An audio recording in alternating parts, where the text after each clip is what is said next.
The 100 mains competition 2025 का match number 25 जो कि खेला जाएगा नॉर्दर्न सुपरचार्जर्स और ओवल इनविंसिबल के बीच में। और आज के इस मैच के अंदर फैंटेसी में तो पेड कॉन्टेस्ट फिलहाल खत्म हो चुके हैं, लेकिन फिर भी आप फ्री की एंट्री लेकर के 6 टीमों के साथ जाकर के चांस बना सकते हैं अपना एक आईफोन जीतने का, जो कि नंबर 1 से लेकर के नंबर 20 तक के रैंक वालों को मिलेगा। तो सिर्फ और सिर्फ फन के लिए और फैंटेसी की निश्चित रूप से जा रही है, तो उसमें काफी हद तक कुछ दिन और एंटरटेनमेंट के लिए ये वीडियो आप देख सकते हैं और अपनी पूरी टीम बना सकते हैं 6 की 6, जिसमें हर एक टिप्स एंड ट्रिक्स यहाँ पर आपको दिए ही जाएंगे। पिच रिपोर्ट के साथ यहाँ पर दोनों टीमों के बारे में भी बताऊंगा, जिसमें नॉर्दर्न सुपरचार्जर्स की टीम जो अपने 6 मुकाबले खेल चुकी है, 5 मैचेस जीत करके पॉइंट्स टेबल में नंबर 1 पर है, तो इसकी पोजीशनिंग बहुत ही शानदार है। 2 ही लीग स्टेज के मैचेस बचे भी हैं। और उसमें बात करें यहाँ पर ऑल इनविंसिबल की, तो ये भी टीम 6 मैचेस खेल करके लेकिन 4 ही मुकाबले जीत पाई है, 2 हारी है, लेकिन दोनों टीमें पिछला मैच अपना जीत करके आई हैं। तो आज के इस मैच में दोनों टीमों की तरफ से कौन सी टीम है जो कि डोमिनेट करेगी, कौन से ऐसे प्लेयर है जो कि हमारे टीम में आएंगे स्मॉल लीग के। और निश्चित तौर पर स्मॉल लीग की तो बात खत्म ही हो गई, लेकिन स्मॉल लीग की बेसिस पर उसी वजह से कह रहा हूं क्योंकि ज्यादातर सिलेक्शन परसेंटेज किन प्लेयर को आप सबसे बेहतर है, लेकिन उसको इग्नोर करते हुए नंबर्स की भी बेसिस पर और लॉजिक की बेसिस पर भी कौन से डिफरेंशियल प्लेयर हमारी टीम में आकर के वो हमारी 6 टीम बनवा पाएंगे, जिसके दम पर हम इस फ्री कॉन्टेस्ट वाले हिस्से में जाकर के अपने आईफोन का एक कोशिश कर सकते हैं जीतने का। तो निश्चित तौर पर उसको जानने के लिए वीडियो शुरू से अंत तक देखिएगा। बाकी ये जो मैच है हेडिंग्ले लीड्स के मैदान पर खेला जाएगा। ये मैच यहाँ पर 23 अगस्त को शाम को 7 बजे से भारत के समय के हिसाब से होगा। वहां के लोकल टाइम के हिसाब से दोपहर को 2:30 बजे से मैच स्टार्ट होगा, यानी कि एक दिन का मैच। और इस हेडिंग्ले लीड्स के मैदान पर हमने क्या देखा कि इस सीजन में कुल टोटल 2 मुकाबले यहाँ पर खेले जा चुके हैं, जहां पर पहला मैच 7 अगस्त को तो दूसरा मैच 15 अगस्त को यहाँ पर हुआ था। 7 अगस्त वाले मैच में अगर आप देखें तो पहली इनिंग में 143 रन बने थे 9 विकेट के नुकसान पर। इसको चेज करते हुए नॉर्दर्न सुपरचार्जर्स की टीम ने बड़ी आसानी से मैच को 8 विकेट से जीत लिया। पावर प्ले में देखेंगे तो बॉलर्स के लिए कुछ भी नहीं था वहां पर, ना सिर्फ रन बने बल्कि विकेट तो गिरा ही नहीं। 25 गेंदों का जो पावर प्ले होता है, पहली इनिंग में 46 रन बन गए, सेकंड इनिंग में 52 रन बन गए, विकेट मिला ही नहीं। मतलब बॉलर्स के लिए कुछ खास यहाँ पर था नहीं। हाँ, वेल्स फायर की टीम ने उतनी बढ़िया बैटिंग यहाँ पर करी नहीं। लेकिन जो दूसरा मैच हुआ, जब नॉर्दर्न सुपरचार्जर्स जिसकी बैटिंग लाइनअप बहुत ही शानदार है, इनको जब पहले बैटिंग करने का मौका मिल गया तो इन्होंने इसी पिच का शानदार फायदा उठाया और खुद 193 रन बना दिए 5 विकेट के नुकसान पर, जहां पर 4 विकेट पेस को 1 विकेट स्पिन को मिला। और पावर प्ले की पहली 25 गेंदों पर ही 57 रन ठोक दिए थे और उसको चेज करते करते बर्मिंघम फिनिक्स की जो टीम थी केवल 157 रन ही बना पाई 9 विकेट के नुकसान पर। और साथ ही साथ 7 विकेट पेस और 2 विकेट स्पिन को गई। यहां पर पावर प्ले में जरूर 3 विकेटें गिरी, लेकिन निश्चित तौर पर उसमें पिच का कोई हाथ नहीं था, सिर्फ और सिर्फ वहां पर प्रेशर एक बड़े स्कोर को चेज करने का, जिसकी वजह से यहां पर 3 विकेटें गिरी। तो इन 2 मैचेस को देखें अगर जो इस सीजन में खेले गए, तो दोनों मैचेस देखें ना डे नाइट मैचेस हुए थे, लेकिन आज का ये जो मैच होगा ये दिन का मैच होगा। लेकिन एक बात पक्की है कि 2 मुकाबले यहां पर ऑलरेडी खेले जा चुके हैं, मेंस के भी 2, विमेंस के भी एक और हो चुका होगा। तो निश्चित तौर पर अब यहां पर यूज्ड पिचेस देखने को आपको मिलने वाली हैं। ओवरऑल अभी तक की मैचेस के बेसिस पर आप कह सकते हैं कि पिच बैटिंग के लिए बहुत अच्छी रही है, लेकिन चेज करना अब यहां पर उतना आसान होगा नहीं। इसके अलावा 4 और मैचेस के स्कोर कार्ड जो इसके पहले के खेले गए थे उसको भी मैंने ऐड तो कर रखा है, लेकिन कंक्लूजन हमारा काफी मोर देन इनफ था इन्हीं 2 मैचेस को निकालने के लिए। और अगर आप देखें तो पिछले 6 में से 3 बार पहले बैटिंग करने वाली टीम, 3 बार बैटिंग सेकंड करने वाली टीम जीती। और ऐसे पिचेस पर ना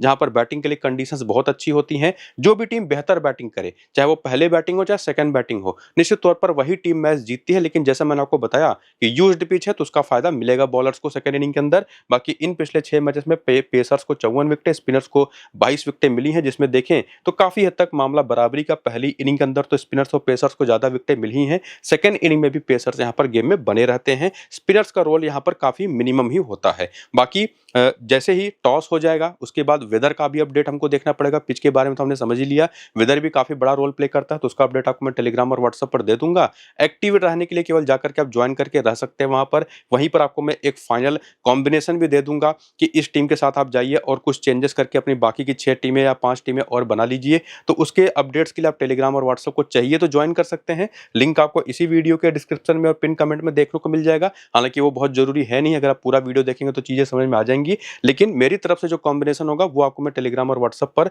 वेदर फोरकास्ट या अपडेट जो भी होगा टॉस के बाद उसके हिसाब से दे दूंगा। क्योंकि ये तो समझना जरूरी है ना, क्योंकि वहां पर दोपहर को 2 बजे से 2:30 बजे से मैच स्टार्ट होगा, तो उस टाइम पर वेदर कैसा होगा उसी के हिसाब से टीमें डिसाइड करेंगी कि पहले बैटिंग करे या सेकंड बैटिंग करे। उसके बावजूद पिच कैसी है वो भी देखना जरूरी होगा, तब उसके लिए आप ज्वाइन कर सकते हैं टेलीग्राम और व्हाट्सएप को। डिस्क्रिप्शन और पिन कमेंट में लिंक है। बाकी ये है प्लेइंग 11 और बैटिंग ऑर्डर नॉर्दर्न सुपरचार्जर्स की टीम का, जहां पर जैक क्रॉली डेविड मेलन के साथ ओपन करते हैं। और बाकी की बैटिंग ऑर्डर में देखेंगे तो डैन लॉरेंस को पिछले वाले मैच में प्रमोशन मिल गया और आज ये बहुत ही बड़े डिफरेंशियल प्लेयर साबित हो सकते हैं। माइकल काइल पेपर को ये लगातार नंबर 3 पर मौके दे रहे थे, वो चल नहीं पा रहे थे बैटिंग में, तो डैन लॉरेंस जो लगातार एक तगड़े प्लेयर होने के बावजूद बैटिंग ही उनकी नहीं आती थी, तो वो पिछले मैच में प्रमोट हो गए, तो आज के इस मैच के लिए वन ऑफ द बेस्ट कप्तान है, उस कप्तान के ऑप्शन भी हो सकते हैं। बाकी इनकी बॉलिंग अगर आप देखें तो कुल टोटल 5 बॉलिंग ऑप्शन पिछले मैच में यूज किए गए थे। जेकब डफी ने, मैटी पॉट्स ने, टॉम लॉस ने, मिस सैंटनर और आदिल रशीद, यानी कि 3 पेसर और 2 स्पिनर्स जो थे, उन्होंने किस किस ओवर में आकर के बॉलिंग करी और साथ ही साथ कितने ओवर करे, 4-4 ओवर किए सभी ने, तो वो नंबर भी आप यहाँ पर देख सकते हैं। बाकी बेंच के जो ऑप्शन हैं वो तो आपके सामने हैं ही। इसके साथ साथ अगर आप इस सीजन के शुरू होने के पहले 100 फॉर्मेट के अंदर कैसे करियर रहा था इन सभी प्लेयर्स का, हालांकि उतना इंपॉर्टेंट है नहीं, चाहिए तो आप वीडियो को रोक करके जरूर देख सकते हैं, लेकिन अब असली चीज देखेंगे और वो है इस सीजन में खेले गए 6 मुकाबलों का रिसेंट फॉर्म कैसा चला है। और ये टीम चूंकि 6 में से 5 मुकाबले जीती भी है, तो ऑब्वियस सी चीज है कि परफॉर्मेंस तगड़ी आई है हर एक प्लेयर की, या जिसको भी मौका मिला है उसकी। और उसमें देखेंगे तो जैक क्रॉली ने वो करके दिखाया भी है, जो कुल टोटल 6 मुकाबले हुए, एक यहाँ पर 55 नाबाद की पारी, एक 45 की पारी, एक 29 की पारी, एक 67 नाबाद की पारी, 2 बार तो नॉट आउट ही है, और केवल 2 बार ऐसा हुआ है कि जब कुछ खास कमाल कर नहीं पाए हैं, और उसमें केवल 1 बार ऐसा देखने को मिला है कि वहां पर सस्ते में आउट हुए, वरना वो 16 रन की पारी में भी ना स्टार्ट अच्छा लिया था इन्होंने, तो बहुत अच्छे फॉर्म में है। और इसी वजह से अब देखिए, इन फॉर्म प्लेयर हो या परफॉर्मेंस के बेसिस पर भी अगर आप देखें, जब आप स्मॉल लीग की टीम बनाते तो निश्चित तौर पर आप देखते कि Jack Crawley, David Malan, Harry Brook और साथ ही साथ यहाँ पर आदिल रशीद और मैटी पॉट्स, ये 5 प्लेयर सभी की टीम में होते। लेकिन अब उसका तो गेम बचा नहीं स्मॉल लीग का, हमको बनानी ऐसी टीम है जिसमें हमको ऐसे प्लेयर कुछ मिल जाएं जो हमको रैंक में टॉप 20 में लेकर के जाएं कम से कम। तो वैसे प्लेयर इन 5 के अलावा, चूंकि अगर आप इन 5 की परफॉर्मेंस देखें तो आदिल रशीद पिछले 2 मैच से विकेटलेस जरूर हैं, लेकिन टोटल 6 विकेट 6 मैचेस में ले चुके हैं ऑलरेडी। इसके साथ साथ मैटी पॉट्स की बात करें तो लगातार शानदार बॉलिंग कर रहे हैं, पिछले 3 ही मैच में देखें तो 6 विकेटें हैं। इसके साथ साथ हैरी ब्रूक, ये तो बड़े बैटर हैं ही, इनको कोई छोड़ेगा नहीं, और वैसे भी इन्होंने काफी बढ़िया 6 बार तो 6 मैचेस में से 3 बार नॉट आउट ही रहे, परफॉर्म भी करके दिया है। और डेविड मलान निश्चित तौर पर सभी की टीम में है, लेकिन अभी तक कुछ खास असर, बहुत बड़ा इंपैक्ट इन्होंने नहीं छोड़ा है, लेकिन चूंकि टी20 में एक बड़े नाम रहे हैं तो उसकी वजह से भी लोग उनको लेके जाएंगे। तो ये 5 तो ऐसे प्लेयर है ना जो आपको भेड़ चाल में लेकर के जाएंगे। इन 5 के ही साथ अगर आप जाते हैं तो आप रैंक तो नहीं लेकर के आने वाले,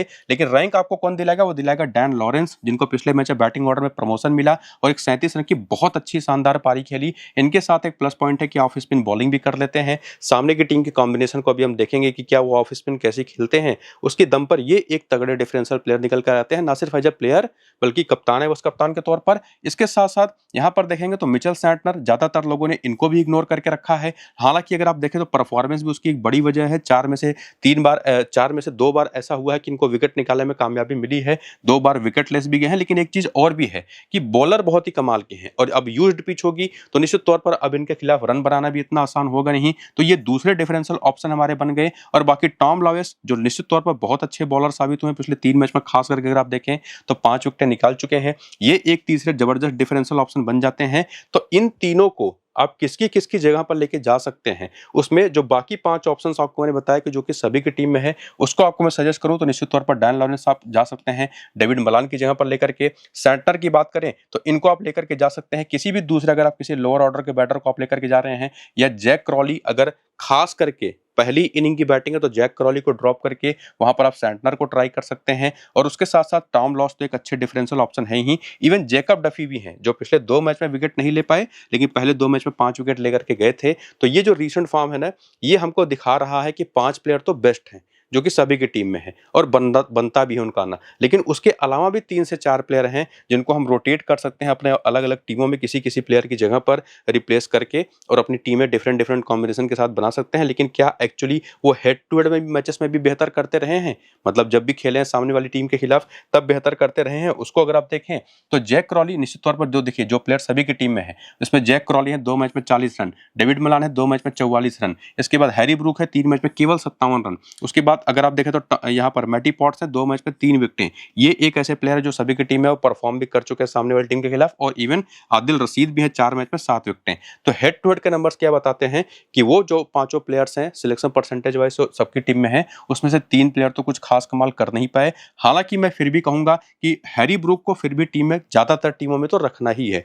कप्तान, उस कप्तान जरूर आप चाहे तो ना बनाए, लेकिन ये जो दोनों ना काफी वल्नरेबल टाइप के प्लेयर्स हैं, इनकी जगह पर जिनके हेड टू हेड के नंबर्स काफी खराब है, निश्चित तौर पर डैन लॉरेंस को आप लेके जा सकते हैं। 6 मैच में 128 रन, नंबर्स इनके भी बहुत तगड़े नहीं है लेकिन उन दोनों से बेटर है और प्लस बॉलिंग भी करके देते हैं, तो कप्तान है, कप्तान के भी काफी अच्छे ऑप्शन बन सकते हैं। सैंटनर है, एक ही मैच खेल करके एक ही विकेट है और उसके साथ साथ जेकब डफी तो खेले ही नहीं है, तो इससे तो कोई आइडिया इनका बनेगा नहीं, लेकिन बाकी जो बेंच के प्लेयर्स हैं उनके भी नंबर्स आप देख करके चाहिए तो रख सकते हैं। तो ये तो हेड टू हेड के आंकड़े थे। इसके साथ साथ अपने इस होम ग्राउंड पर जब नॉर्दर्न सुपर जायंट्स की टीम खेलने उतरेगी तो यहाँ पर इनके प्लेयर कैसा परफॉर्म करते हैं। तो अपने इस होम ग्राउंड पर लोकल प्लेयर आदिल रशीद को देखें तो 51 मैच में 58 विकेटें ले चुके हैं। अपने इसी होम ग्राउंड पर लोकल प्लेयर हैरी ब्रूक हैं, 35 मैचेस में 1209 रन बना चुके हैं, 58 का एवरेज है। और एक और लोकल प्लेयर है डेविड मलान जो 33 मैच में 1196 रन बना चुके हैं, 40 का एवरेज है। और ध्यान रखिएगा इस पूरे सीजन के दौरान दो सबसे बेहतरीन पारियां जो आई है डेविड मलान की पूरे 6 के 6 मैचेस में इसी मैदान पर आई है। तो इवन जो मैं कह रहा था कि डेविड मलान को एक बार के लिए आप ड्रॉप करना चाहें तो निश्चित तौर पर कुछ टीमों से करिए, लेकिन जैक क्रॉली से ज्यादा सेफ अगर इन दोनों में आप कंपैरिजन करेंगे ना तो बेहतर प्लेयर मुझे डेविड मलान साबित होते दिखाई पड़ रहे हैं आज के इस मैच के लिए। बाकी डैन लॉरेंस को तो 3 मैच 50 रन है, कोई विकेट नहीं है, नंबर्स उतने अच्छे है नहीं। इसमें से 3 में से 2 मैचेस इसी सीजन के थे जहां पर इनकी बैटिंग बॉलिंग उतनी आई नहीं, लेकिन स्टिल हैरी ब्रूक और साथ ही साथ अगर हम बात करें आदिल रशीद और इसके साथ साथ बात करें डेविड मलान, ये 3 बहुत ही अच्छे ऑप्शंस हैं जिनको ज्यादातर टीमों में आपको रखना है। रोटेट आपको जो करना है उसमें जैक क्रॉली की जहां पर डैन लॉरेंस का एक ऑप्शन आ सकता है, इनको रोटेट करके लेके अंदर बाहर कर सकते हैं। साथ ही साथ मैटी पॉट्स को जैसे आपने टीम में रखा जिनके इस मैदान पर आंकड़े बहुत अच्छे हैं 13 मैच में 18 विकेटों के साथ, तो कुछ टीमों में इनको रखिए, कुछ टीमों में आप सैंटनर को रखिए। मैटी पॉट्स ज्यादातर आपकी टीम में होने चाहिए पहली इनिंग की बॉलिंग में, सैंटनर होने चाहिए सेकेंड इनिंग की बॉलिंग में। तो ये कुछ ऐसे ऑप्शन हैं जो जिसमें से 5 सेफ हैं, 3 और डिफरेंशियल निकल करके आते हैं। और डिफरेंशियल है डैनी लॉरेंस और साथ ही साथ यहाँ पर टॉम लॉस और मिचेल सैंटनर और जेकब डफी को भी आप ऐड कर सकते हैं। इन चारों को आप बाकी उन 5 प्लेयरों की जगह पर अलग अलग टीमों में रोटेट करके कॉम्बिनेशन बनाइए, उस हिसाब से आपकी टीम बेहतर काम करेगी और निश्चित तौर पर एक अच्छा रैंक लेकर के आ सकती है। बाकी प्लेयर बैटल के आंकड़े भी आप देख लीजिए कि जैक क्रॉली लेग स्पिन पर फंसते हैं, साउटर ने इनको एक बार ऑलरेडी आउट कर रखा है, साउटर एक लेग स्पिनर ही है। विल जैक्स भी 16 गेंद पर 19 रन देकर के एक बार आउट कर चुके, बाकी बेरेंडॉफ और सैम करन पर भी ये लेफ्ट आर्म मीडियम पेस पर सस्ते में आउट हो चुके हैं एक बार। इसके बाद डेविड मलान भी एक लेफ्ट हैंडेड बैटर है, इनको भी left arm medium pace bowling काफी परेशान करती है, 5 गेंद पर 2 रन बना करके 2 बार आउट हुए बेरेंडॉफ पर। और इवन सैम करन ने भी 34 गेंद पर 25 रन देकर 2 बार आउट करा है, टॉम करन ने 2 बार आउट करा है, नेथन साउटर ने एक बार साकिब महमूद ने, तो बहुत ज्यादा बेहतर करते दिखाई नहीं पड़े, लेकिन चूंकि इनका होम ग्राउंड होगा आज तो निश्चित तौर पर एक बड़े प्लेयर साबित हो सकते हैं। बाकी हैरी ब्रूक लेग स्पिन पर ये भी फंसते हैं, बेरेंडॉफ और राशिद खान ने तो ऑलरेडी इनको 4 गेंद पर 1 रन देकर के 2 बार आउट कर रखा है और सैम करन पर भी एक बार सस्ते में आउट हो चुके हैं। डैन लॉरेंस के प्लेयर बैटल के आंकड़े आप देख सकते हैं, स्पेसिफिकली नेथन साउटर या ओवरऑल लेग स्पिन के खिलाफ ये पूरी की पूरी जो टीम ही है ना लेग स्पिन के खिलाफ, और सामने की टीम में 2 लेग स्पिनर है नेथन साउटर और राशिद खान जैसे, वो काफी फंसते हैं उनके खिलाफ। इसके बाद यहाँ पर माइकल काइल पेपर और डेविड मिलर के भी आंकड़े देखेंगे तो इन दोनों को भी लेग स्पिन या ओवरऑल स्पिन पर ही दिक्कतें रही हैं। तो ये तो थी नॉर्दर्न सुपर जायंट्स की टीम जिनकी तरफ से 5 कॉमन नाम थे, उनके अलावा 4 डिफरेंशियल प्लेयर्स थे, उनको आप अपने हिसाब से रोटेट करके अपनी अपनी अलग अलग कॉम्बिनेशन की टीम बनाइएगा। बाकी मैं अपनी कॉम्बिनेशन टेलीग्राम पर दूंगा, व्हाट्सएप पर भी, तो नीचे डिस्क्रिप्शन पिन कमेंट पर लिंक है, उसको क्लिक करके ज्वाइन कर सकते हैं। बाकी ये है दूसरी टीम ओवल इनविंसिबल की, इनका प्लेइंग 11 और बैटिंग ऑर्डर, ये है वो उनकी बॉलर्स जो पिछले मैच में जिस ओवर में बॉलिंग करते दिखाई पड़े उसका डेटा आपके सामने है, वीडियो को रोक करके आप उसको आराम से देख सकते हैं और समझ सकते हैं कि कौन पावर प्लेयर डेथ ओवर में बॉलिंग कर रहा है। इसके बाद करियर के आंकड़े भी तो आप देख ही पाएंगे, हालांकि बहुत यूजफुल अभी ये नंबर्स रह नहीं गए हैं क्योंकि ये सारे के सारे 100 फॉर्मेट के जो नंबर्स हैं ना वो इस सीजन के पहले के हैं और इस सीजन में 6 मैचेस हो चुके हैं, तो उसमें क्या परफॉर्मेंस निकल करके आई, टीम ने काफी ठीक ठाक किया, 6 में से 4 मुकाबले जीती है, तो निश्चित तौर पर प्लेयर्स ने भी ठीक ठाक काम किया होगा। उसमें से विल जैक्स के 6 मैचेस में अगर आप देखें तो 3 ठीक ठाक इनिंग्स आई हैं लेकिन कंसिस्टेंट है नहीं। तवांदा ने भी देखे तो 33 और 59 नाबाद की 2 ही ठीक ठाक पारियां खेली और एक ये 20 रन की, तो बहुत ज्यादा कंसिस्टेंट ये भी नहीं है। कंसिस्टेंट कोई है तो है जॉर्डन कॉक्स 58 नाबाद, 56, 86 नाबाद, 44 लगातार पिछले 4 मैच से कमाल की पारियां खेलते आए हैं। सैम करन को लेकर के कोई डाउट बनेगा नहीं, पूरे 4 ओवर की बॉलिंग बैटिंग में भी नंबर 4 आते हुए पिछले 2 मैच में back to back half century, wicket हालांकि पिछले मैच में नहीं ले पाए थे लेकिन कैप्टन के तौर पर one of the safest option. इसके बाद अगर आप देखें डोनोवन फरेरा, सैम बिलिंग्स, ये चूंकि बैटिंग ऑर्डर में काफी नीचे आते हैं, उनकी बैटिंग उतनी आ भी नहीं पाती, लेकिन जब भी आई है ठीक ठाक कंट्रीब्यूशन इन्होंने दिया है। बाकी टॉम करन ने पिछले मैच में 2 विकेट लिए, उसके पहले 1 विकेट, फिर यहाँ पर 4 विकेट, फिर यहाँ पर 1 विकेट, तो ये भी काफी टॉप परफॉर्मर साबित हुए। ना सिर्फ ये बल्कि राशिद खान और साथ ही साथ यहाँ पर जेसन बेरेंडॉफ ने भी लगातार परफॉर्म करके दिया है। लेकिन इसी पूरी कॉम्बिनेशन में देखिए, ये अगर आप अपनी टीम बनाने जाएंगे ना तो विल जैक्स के साथ अगर आप देखेंगे बाकी ये जो टिक मार्क वाले प्लेयर्स हैं ये सभी की टीम में आपको देखने को मिलेंगे। मतलब अगर स्मॉल लीग की टीम बनानी होती तो ये 6 बेस्ट ऑप्शंस थे, लेकिन इसी में कुछ डिफरेंशियल ऑप्शन जो निकल करके आ रहे हैं, उसमें से एक तो यहाँ पर निश्चित तौर पर नेथन साउटर हैं। एक चीज आपने पीछे क्या देखी थी कि लेग स्पिन खेलने को लेकर के सामने की टीम काफी ज्यादा वल्नरेबल रही है, काफी नर्वस हो जाती है लेग स्पिन के खिलाफ उनके सारे की सारी बैटिंग लाइनअप, तो वहां पर नेथन साउटर एक बहुत बड़े डिफरेंशियल ऑप्शन बन सकते हैं। हालांकि बहुत बड़े बड़े नंबर से निकाल करके नहीं दे पाए हैं, और ये भी एक बात है कि ये पूरे ओवर करेंगे कि नहीं करेंगे उसको भी लेकर के कुछ श्योरिटी नहीं रहती। लेकिन एक बात पक्के तौर पर है कि अगर 2-3 विकेट भी लेकर के गए किसी तरह से, तो निश्चित तौर पर आपको ये सीधे सीधे रैंक में लेकर के आएंगे। तो ये एक डिफरेंशियल प्लेयर है। साकिब महमूद जो पिछले मैच में खेले थे, हालांकि एज ए बॉलर विकेट नहीं ले पाए थे, लेकिन उसके पहले देखेंगे ना तो 3 मैचेस में 6 विकेटें थी। तो ये भी एक विकेट टेकिंग ऑप्शन है, वन ऑफ द बेस्ट, जिनको आप निश्चित तौर पर ट्राई कर सकते हैं सीधे सीधे डिफरेंशियल प्लेयर के तौर पर। तो इस टीम की तरफ से जो 6 कॉमन नेम्स हैं उसमें 2 डिफरेंशियल प्लेयर तो एज ए बॉलर मिल जाते हैं, लेकिन डोनोवन फरेरा और सैम बिलिंग्स को आप उस कंडीशन में लेके जा सकते हैं, जो कि डोनोवन फरेरा को जब एक बार काफी ज्यादा बैटिंग करने का मौका मिला तब इन्होंने 63 की कमाल की पारी खेली थी। और बाकी सैम बिलिंग्स की तो बैटिंग उतनी आ ही नहीं पाती, बाकी 3 बार नॉट आउट रहे हैं जब 4 बार इनकी बैटिंग आई है। मतलब ये दोनों भी काफी ठीक ठाक फॉर्म में दिखाई पड़े हैं। लेकिन ये उसी कंडीशन में अगर आप मान करके चल रहे हैं कि ये टीम पहले बैटिंग कर रही हो तब किसी किसी टीम में आ जाएंगे, या सेकंड भी बैटिंग कर रही हो और अगर आप मान करके चल रहे हैं कि टॉप ऑर्डर इनका नहीं चलेगा तब इनको ट्राई आप करेंगे, तो उस तरह से कॉम्बिनेशन में आप इनको फिट करेंगे। बाकी यहाँ पर तवांदा ने भी अगर आप देखें तो आपने देखा ही कि ठीक ठाक पारियां खेली हैं, वो भी एक डिफरेंशियल ऑप्शन बन जाते हैं। तो इन्हीं प्लेयरों को रोटेट करके अपनी टीमें आपको बनानी पड़ेंगी। बाकी हेड टू हेड के बेसिस पर देखें तो जब ये लोग खेलते हैं कभी भी नॉर्दर्न सुपर चार्जर्स के खिलाफ, तो टॉम करन ने कुछ खास कमाल किया नहीं है। 3 मैच में 58 रन है, 2 विकेट है। नेथन साउटर के 2 मैच में 1 विकेट है। साकिब महमूद के 2 मैच में 3 विकेट है। वैसे भी आपको मैंने इनको डिफरेंशियल सजेस्ट कर रखा है, ना सिर्फ इनको बल्कि नेथन साउटर को भी। बाकी जेसन बेरेंडॉर्फ तो खेले ही नहीं है। गस एटकिंसन का पता नहीं है अभी खेलेंगे कि नहीं खेलेंगे, एक मैच में ये भी 3 विकेट ले चुके हैं।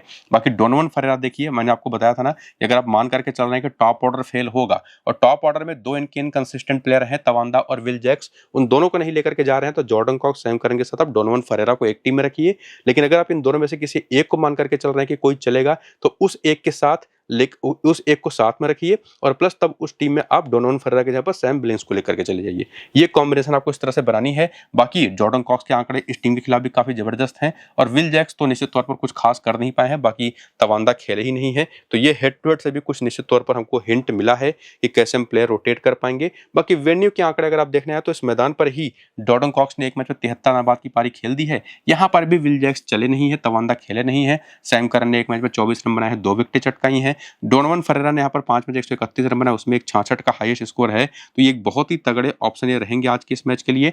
और उसके साथ साथ टॉम करन के 2 मैच में 43 रन, 2 विकेटें हैं। साउटर भी यहाँ पर देखेंगे तो बहुत ही इंपॉर्टेंट, 3 मैच में 3 विकेट ले चुके हैं। साकिब महमूद के यहाँ पर 5 मैच में 12 विकेटें हैं। तो ये 3 ऐसे ऑप्शन होंगे, उसमें से साकिब महमूद, डोनोवन फरेरा, निश्चित तौर पर एक एक ग्रैंड लीग की टीम में जिनको आप बनाएंगे 6 टीम में कॉम्बिनेशन में कप्तान भी इनको रखिएगा।